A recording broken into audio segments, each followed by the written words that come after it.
Hey everybody, this is Erica, the technology nerd who likes to film stuff, and before me I've got the Oppo Find 7a. Thank you so much, Oppo, for setting this out for me to look at.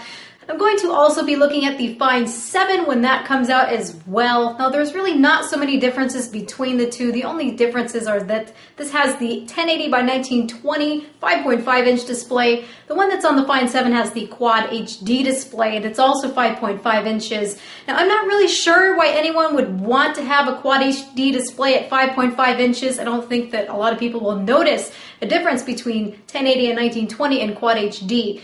Although if you are someone who's in China or if you're someone who's in Japan and you need to read characters that have a lot of details, then I can see a Quad HD display having a lot of value.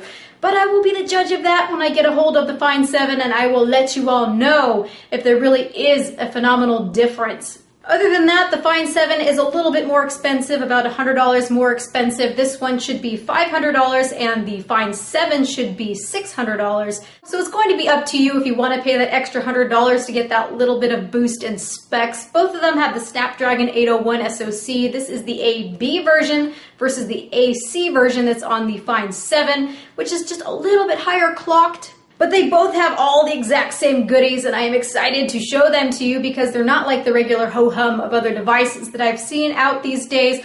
Although the HTC One M8 did have a lot of new interesting features, some people just consider them gimmicks. And what's on here are not gimmicks, they're actually really useful and implemented in a very nice way. So I'm excited to show this to you, and I will do so right now. So what we've got here is the black model. I'm going to go ahead and open the box. You can see it's some nice looking plastic. It's a good quality box. Now, once we open up the box, we are immediately presented with the phone, which you can indeed see is the black version. I think on the camera it looks a little bit bluish, but they call this midnight. It is indeed black. They do include a screen protector that's been pre-installed. Unfortunately, mine had a little bit of a bubble underneath it. There was some type of debris or material, so I had to remove it. But no biggie because it has Gorilla Glass 3 and it feels so silky smooth that a screen protector kind of just ruins the experience. So quickly, on the front here we have a 5 megapixel camera, we have a receiver, we have some capacitive touch buttons along the bottom. And what I really love is this pulsating light that's on the bottom in blue. When I turn it on, you'll be able to see it. Anytime I get a notification, it's got an oscillating blue light, and it makes it very hard to miss notifications, and it's very pleasant to look at, so I think they did a great job on that. We've got a 13 megapixel camera on the back. We've got a dual LED flash. I'm going to go ahead and pop off this back cover, which you can easily do with sliding your fingernail underneath. What you can see here on the bottom indeed are stereo speakers, and I can tell you already that they sound very, very nice. They're loud, they actually have bass to them, and it's just something I really appreciate. I also like that they're not along the bottom, because when they're along the bottom, in my experience, they're more easy to cover. So underneath here we have an SD card slot, which is expandable up to 128 gigabytes. We've got a micro SD card slot. This looks like a microphone right here. On the top, all we have here is a standard headphone jack. On the side, we've got a volume rocker, which is really nice and responsive. And we've got our power button on the other side, which is interesting because on Samsung phones, it's usually the opposite, where the volume rocker is on the left-hand side and the power button is on the right-hand side. Either way, that's been all right. So setting that aside, I want to open up the rest of the box here. Oppo sent me the US version. There's also an international version. The US version has LTE bands, band 4, band 17, so I can use it on T-Mobile or AT&T and get LTE. So that's excellent. Now what I've just taken out of the box here is something that's very, very interesting. This is Oppo's own proprietary charging system. They call this VOOC Rapid Charge. You can see we've got a micro USB charging port on the bottom, of course, alongside next to that microphone.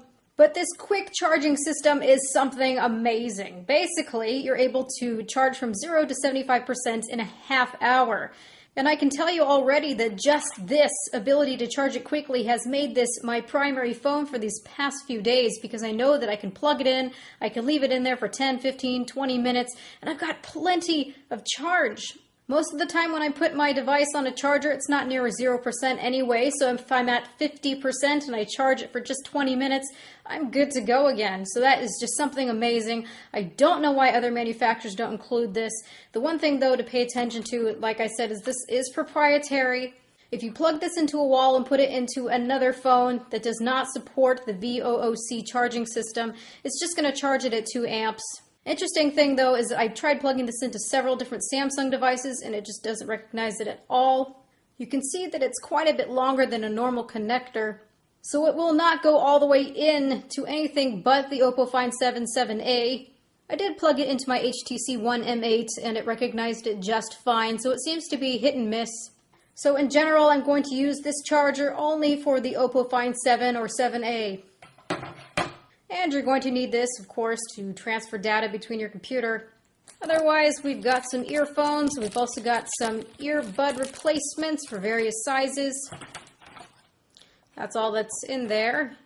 I made quite a mess. Gotta set all that aside. So we're going to turn it on now.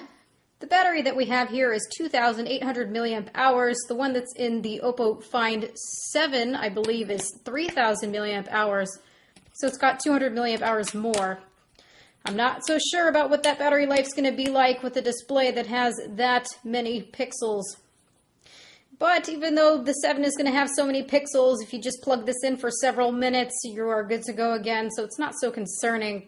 As for the battery life that I'm noticing right now, I'm getting about 4.5 hours of screen time, about 15 hours, so it definitely gets me through the day. I do wish it lasted a little bit longer.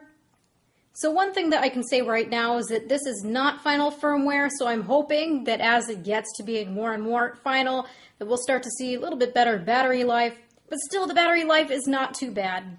Now immediately you can see that this is a very big, bright display. You've got 401 pixels per inch. It's incredibly sharp. Still, at 5.5 inches, 1080p looks really great. So I really don't see a need to go ahead and get Quad HD unless, like I mentioned, you really need to have Chinese characters looking sharp, or if you just need that extra detail. So this display has amazing viewing angles. It gets nice and bright. I can speak a little bit about the calibration of this display as well. I noticed that it's pretty blue, like pretty blue. That's something that I notice a lot with LCDs. I don't know if it has something to do with the backlight or if it just has to do with Oppo or whoever calibrated it not quite hitting the mark. As for the colors, I can tell that they're oversaturating in places. The most obvious place where they're oversaturating is in greens. That's just very common.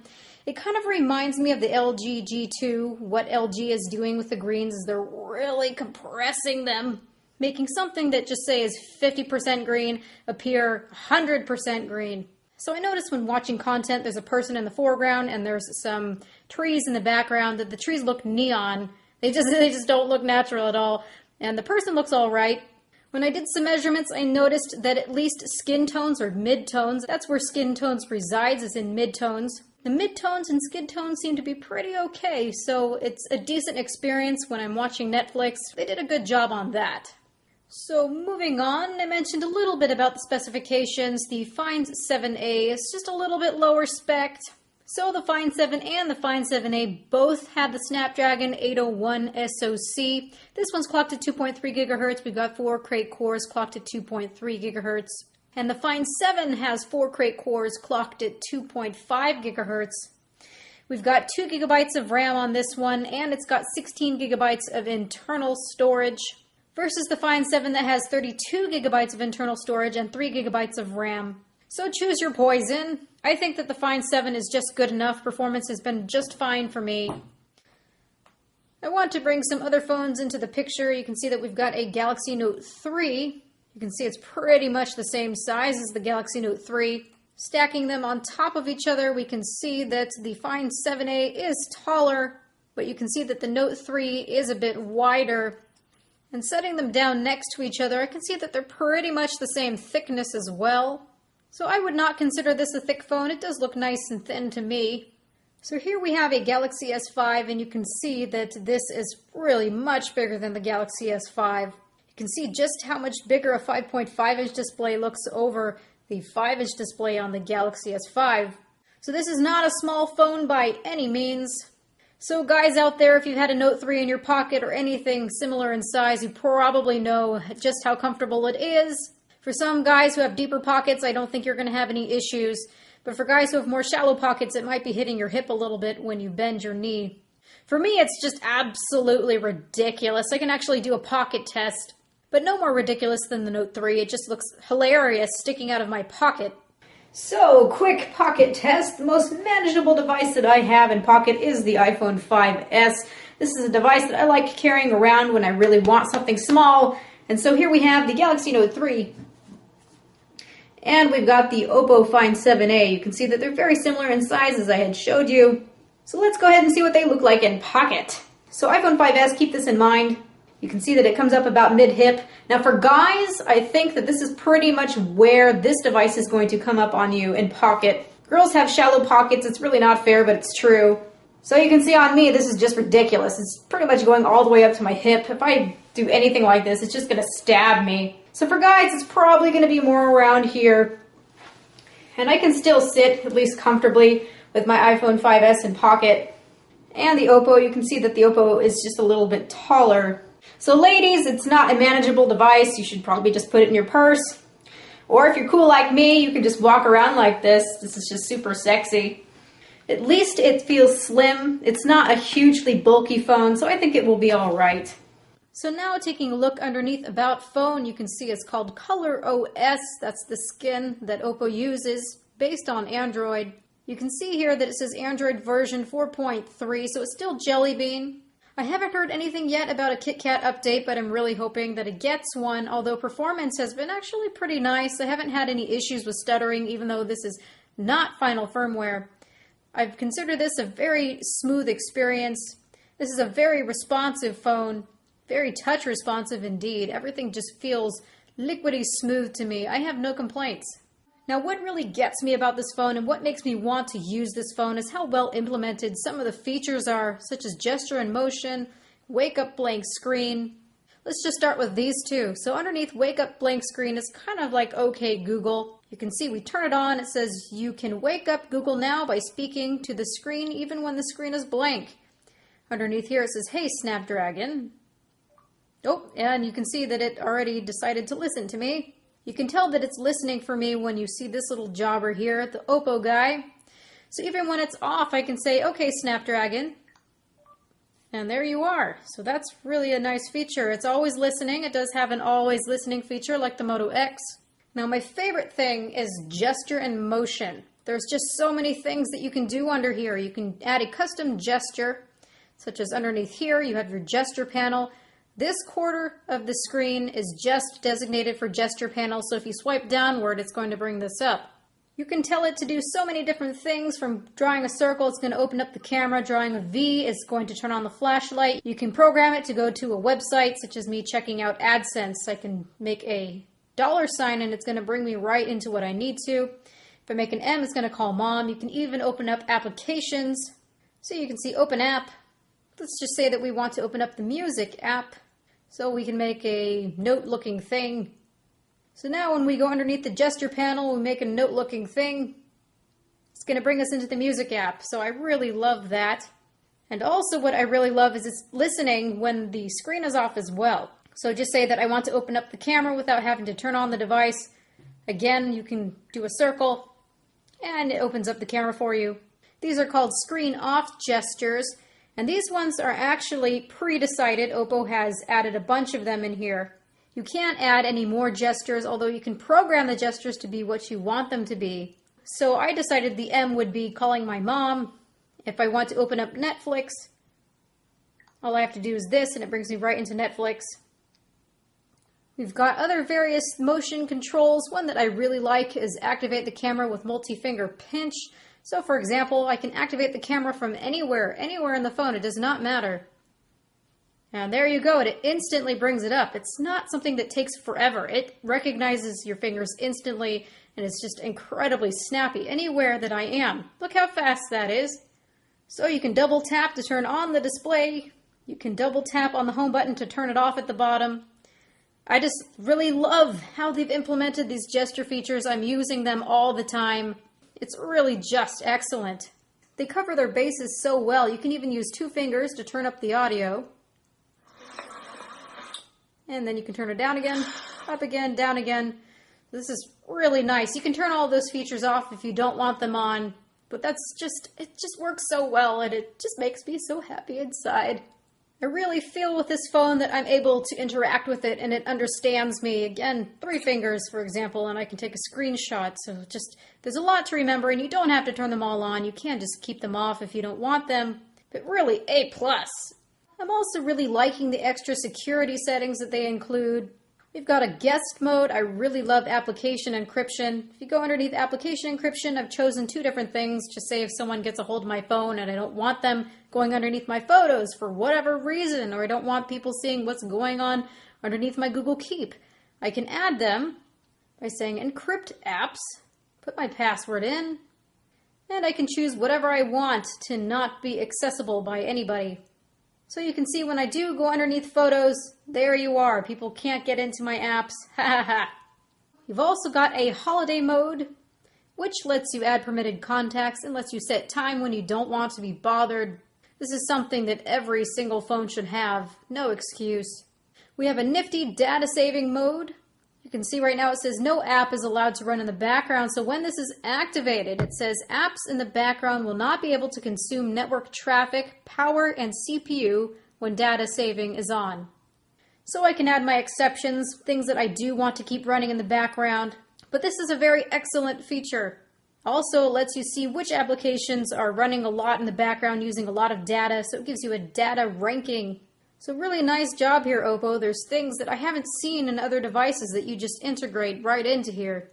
The last thing that I want to talk a little bit about is the camera. I wasn't sure what to expect with this camera. I'm happy to say that when I take pictures, the colors actually look pretty nice. And this has 4K video as well. You can record 4K video. And the 4K video comes out nice and sharp. The colors are nice in video. This is Pike Place.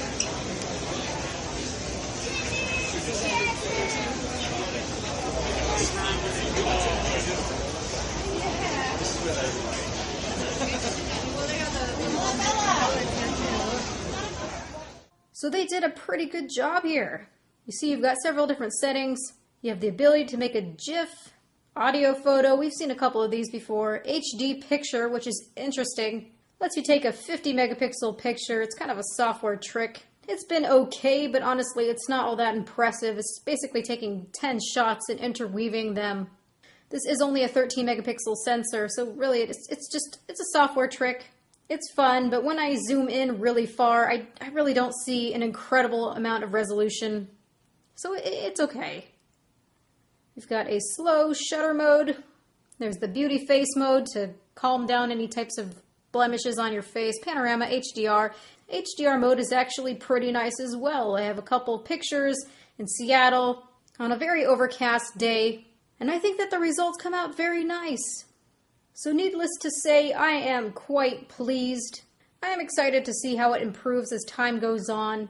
Just for the fact that I'm able to charge this very quickly, I really want to keep this phone around. There's just something about it. I keep picking it up over something even like the Galaxy S5. I've kind of lost interest in the Galaxy S5 in favor of the Oppo. So very nice job, Oppo, making a phone that I feel that I can interact with. I'm not sure if I'm going to have time to do a full an hour in-depth review. But if you guys ask me some questions, maybe I can make another video about this.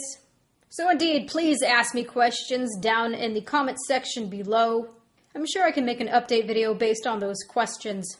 So thank you everybody for watching. This has been Erica, the technology nerd who likes to film stuff. Please rate, comment, and subscribe. Also make sure to follow the link in the description to my Google Plus page because that's where I write a lot of things these days.